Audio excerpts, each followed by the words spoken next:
நர்சிங்னா என்ன? நம்மள பலருக்கு அது ஒரு சேவை மனப்பான்மையோட செய்யற வேலை. ஆனா அதுக்கு பின்னாடி ஒரு பெரிய அறிவியல் இருக்கு. அந்த அறிவியலோட அடிப்படை என்னன்னு பாத்தீங்கன்னா, அது தரவுகள். இன்னைக்கு நாம நோயாளிகளோட நிலைய சொல்ற அந்த எண்களுக்குள்ள ஒளிஞ்சிருக்கிற உண்மையான கதையை எப்படி கண்டுபிடிக்கிறதுன்னு பார்க்க போறோம். அதாவது அந்த தரவுகளோட மையப்புள்ளி எதுன்னு தெரிஞ்சுக்க போறோம்.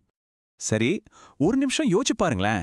உங்க முன்னாடி ஒரு வார்டு முழுக்க பேஷண்ட்ஸ் இருக்காங்க. ஒவ்வொருத்தரோட பிளட் பிரஷர், எடை, அவங்க மருத்துவமனையில தங்கிய நாட்கள்னு தனித்தனியா சொல்லிக்கிட்டே போனா தலை சுத்திடும் இல்லையா? ஆனா அந்த வார்டோட ஒரு பொதுவான சித்திரத்தை நாம எப்படி உருவாக்குறது? இங்கதான் புள்ளி விவரங்கள் நமக்கு கை கொடுக்குது.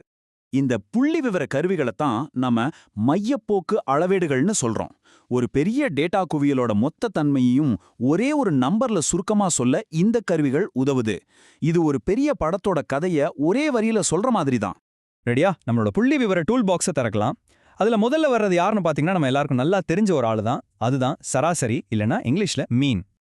இப்போ பேஷண்ட்ஸோட வயசு, வெயிட் இல்ல பிளட் பிரஷர் மாதிரி விஷயங்களை எடுத்துக்கிட்டோம்னா அதுக்கெல்லாம் பொதுவா நாம சராசரி தான் பயன்படுத்துவோம். ரொம்ப சிம்பிள். எல்லா நம்பரையும் ஒண்ணா கூட்டி மொத்தம் எத்தனை நம்பர் இருக்கோ அதால வகுத்துட்டா வேலை முடிஞ்சது. ஐயையோ, இங்க ஒரு ஃபார்முலா இருக்கேன்னு பயப்படாதீங்க. பார்க்கத்தான் அப்படி இருக்கு. ஆனா விஷயம் ஒண்ணுதான். நாம முன்னாடி பேசின அதே கணக்கு தான். எல்லாத்தையும் கூட்டு மொத்த எண்ணிக்கையால வகுத்துடு. அவ்வளவுதான். சராசரி ஒரு சூப்பரான டூல் தான். ஆனா அதுக்கும் ஒரு வீக்னஸ் இருக்கு. ஒரு பக்கம் பாத்தீங்கன்னா கணக்கு போடுறது ரொம்ப ஈஸி. அது மட்டும் இல்லாம எல்லா பேஷண்டோட டேட்டாவையும் இது கணக்கில் எடுத்துக்கும். ஆனா இன்னொரு பக்கம் சம்பந்தமே இல்லாம ஒரே ஒரு பெரிய நம்பர் வந்தா போதும் மொத்த கதையுமே மாத்திடும். இதத்தான் நாம புற மதிப்புகள் அல்லது அவுட்லேயர்ஸ்னு சொல்றோம். எப்போ இந்த சராசரி நம்ம கிட்ட போய் சொல்லும்? ஒரு டீம்ல இருக்கிற எல்லாரையும் விட்டுட்டு தனியா ஒருத்தர் மட்டும் ரொம்ப வித்தியாசமா இருந்தா என்ன நடக்கும்? வாங்க பார்க்கலாம். ஒரு உதாரணத்துக்கு 5 பேஷண்ட்ஸ் ஆஸ்பத்திரியில தங்கின நாட்களை எடுத்துக்கலாம். 3, 5, 4, 6, 7. இதோட சராசரி என்ன? 5 நாட்கள். ஓகே, இது பார்க்கறதுக்கு ஒரு நியாயமான நம்பரா தெரியுது இல்லையா? அந்த வார்டுல பொதுவா 5 நாள் தங்குறாங்கன்னு சொல்லலாம். இப்போ கதையில ஒரு ட்விஸ்ட். ரொம்ப காம்ப்ளிகேட்டட் சர்ஜரிக்காக ஒருத்தர் மட்டும் 30 நாள் தங்கியிருக்காரு. அவரையும் இந்த கணக்குல சேர்ப்போம். இப்போ புது சராசரிய பாருங்க. டக்குன்னு 9.16 நாட்களா மாறிடுச்சு. அடடே, இது அந்த வார்டோட வழக்கமான நிலையை காட்டுதா? நிச்சயமா இல்ல. இங்கதான் சராசரி நம்மள ஏமாத்திடுச்சு. அப்போ இந்த அவுட்லேயர்ஸ் பிரச்சனைய சமாளிக்க வழி இல்லையா? இருக்கு. அதுக்கு தான் நம்ம கிட்ட 2வது டூல் இருக்கு. அவர்தான் நம்ம கதையோட ஹீரோ, மீடியன், அதாவது இடைநிலை. மீடியனை புரிஞ்சுக்கிறது ரொம்பவே சுலபம்.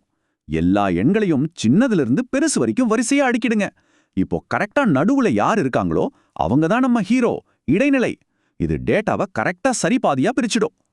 ரிசர்ச் பண்றவங்க என்ன சொல்றாங்கன்னா, டேட்டா ஒரு சைடா சாஞ்சிருக்கும் போது, அதாவது சில நம்பர் ரொம்ப பெருசாவோ இல்ல ரொம்ப சின்னதாவோ இருக்கும்போது சராசரியை விட மீடியன் தான் உண்மையான சென்டரா காட்டும்னு சொல்றாங்க. ஏன்னா அந்த பெரிய நம்பர்லாம் அது ஒன்றும் பண்ணாது. நம்ம ஹாஸ்பிட்டல் உதாரணத்துக்கே வருவோம். அந்த 30ங்கிற பெரிய நம்பர் வந்தாலும் இடைநிலை பாத்தீங்கன்னா கிட்டத்தட்ட 5.5 கோழ தான் இருக்கும். இது 9.16ன்ற தப்பான சராசரியை விட உண்மையான நிலைக்கே ரொம்ப பக்கத்துல இருக்கு இல்லையா? ஆனா இதுல ஒரு சின்ன மைனஸ் என்னன்னா, இது எல்லா நம்பரையும் கணக்குல எடுத்துக்காது. ஓகே, இப்போ நம்ம டூல் பாக்ஸ்ல இருக்கிற 3வது கடைசி கருவியை பார்க்கலாம்.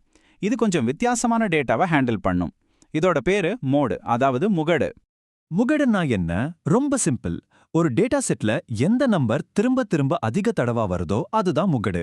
ஒரு கிளாஸ்ல மோஸ்ட் பாப்புலர் ஸ்டூடெண்ட் யாருன்னு கண்டுபிடிக்கிற மாதிரி தான் இதுவும். ஆனா முகடோட உண்மையான சூப்பர் பவர் என்ன தெரியுமா? சராசரியும் இடைநிலையும் கைவிரிச்ச இடத்துல இதுதான் நமக்கு உதவும். உதாரணத்துக்கு, ஒரு வார்டுல இருக்கிற பேஷண்ட்ஸோட பிளட் குரூப்ல எந்த பிளட் குரூப் அதிகம்னு கேட்டா அதுக்கு சராசரி கண்டுபிடிக்க முடியுமா? வாய்ப்பே இல்லை.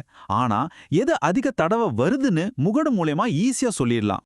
முகடும் அந்த பெரிய அவுட்லேயர்ஸை பார்த்து பயப்படாது. ஆனா சில சமயம் 2-3 நம்பர் ஒரே மாதிரி அதிக தடவை வரலாம். அப்போ நமக்கு 1க்கு மேல முகடு கிடைக்கும். அத நாம இரு முகடு அல்லது பல முகடு அப்படின்னு சொல்லுவோம். சரி, நம்ம கிட்ட இப்போ 3 கருவிகள் இருக்கு. மீன், மீடியன், மோட். இப்போ முக்கியமான கேள்வி என்னன்னா, எப்போ எதை யூஸ் பண்றது? ஒரு நல்ல நர்சிங் ரிசர்ச்சரா சரியான கருவியை தேர்ந்தெடுக்கிறது ரொம்ப முக்கியம். அதுக்கான பதில் உங்க டேட்டா எப்படி இருக்குங்கிறத பொறுத்து தான் இருக்கு. ஒரு ஐடியல் உலகத்துல எல்லா டேட்டாவும் இந்த மாதிரி ஒரு அழகான மணி மாதிரி சமமா பரவி இருக்கும். இத நாம இயல்நிலை பரவல்னு சொல்றோம். இந்த மாதிரி ஒரு பெர்ஃபெக்ட்டான சூழ்நிலையில சராசரி, இடைநிலை, முகடு 3மே ஒரே இடத்துல கரெக்டா சென்டர்ல ஒண்ணா இருக்கும். ஆனா நிஜ உலகத்துல குறிப்பா நர்சிங் ரிசர்ச்ல டேட்டா எப்பவுமே இப்படி அழகா இருக்காது. நம்ம ஹாஸ்பிட்டல் உதாரணம் மாதிரி அது பெரும்பாலும் ஒரு பக்கமா சாஞ்சுதான் இருக்கும். இத நாம ஸ்கியூடு டேட்டான்னு சொல்றோம். இந்த மூணுக்கும் இருக்கிற உறவை புரிஞ்சுக்கிறது ரொம்ப முக்கியம். நம்ம ஹாஸ்பிட்டல் உதாரணத்துல என்னாச்சு, அந்த 30ன்ற பெரிய நம்பர் வந்த உடனே சராசரி வலது பக்கம் இழுக்கப்பட்டுச்சு. இதத்தான் நாம நேர்மறை சாய்வுன்னு சொல்றோம். இதுல பாத்தீங்கன்னா சராசரி தான் பெருசா இருக்கும். ஒருவேளை ரொம்ப சின்ன நம்பரா அவுட்லயர்ஸ் இருந்தா அது எதிர்மறை சாய்வு. அதுல சராசரி தான் ரொம்ப சின்னதா இருக்கும். அப்போ மொத்தத்துல என்ன தெரிஞ்சுக்கணும்? ரூல்ஸ் ரொம்ப சிம்பிள். உங்க டேட்டா சமமா மணி மாதிரி இருந்தா நீங்க சராசரிய தைரியமா பயன்படுத்தலாம். நம்ம ஹாஸ்பிட்டல் நாட்கள் மாதிரி சில நம்பர்ஸ் மட்டும் வித்தியாசமா இருக்கா, அப்போ உங்க பெஸ்ட் ஃப்ரெண்டு இடைநிலை தான். வெறும் பெயர்கள் வகைகள் மாதிரி எண்களே இல்லாத டேட்டாவா? கவலையே வேணாம், முகடு உங்களுக்கு கரெக்டா வழிகாட்டும். கடைசியா ஒண்ண மட்டும் ஞாபகம் வச்சுக்கோங்க. எந்த கருவியை பயன்படுத்தணும்னு நீங்களோ நானும் முடிவு பண்றதில்ல.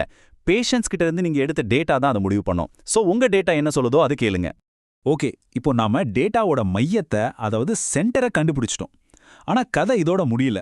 அந்த சென்டரை விட்டு மத்த நம்பர்ஸ்லாம் எவ்வளவு தூரத்துல சிதறி இருக்கு, அது ஒரு தனி இன்ட்ரெஸ்டிங்கான கதை. அதை பத்தி நம்ம அடுத்த பகுதியில விரிவா பார்க்கலாம்.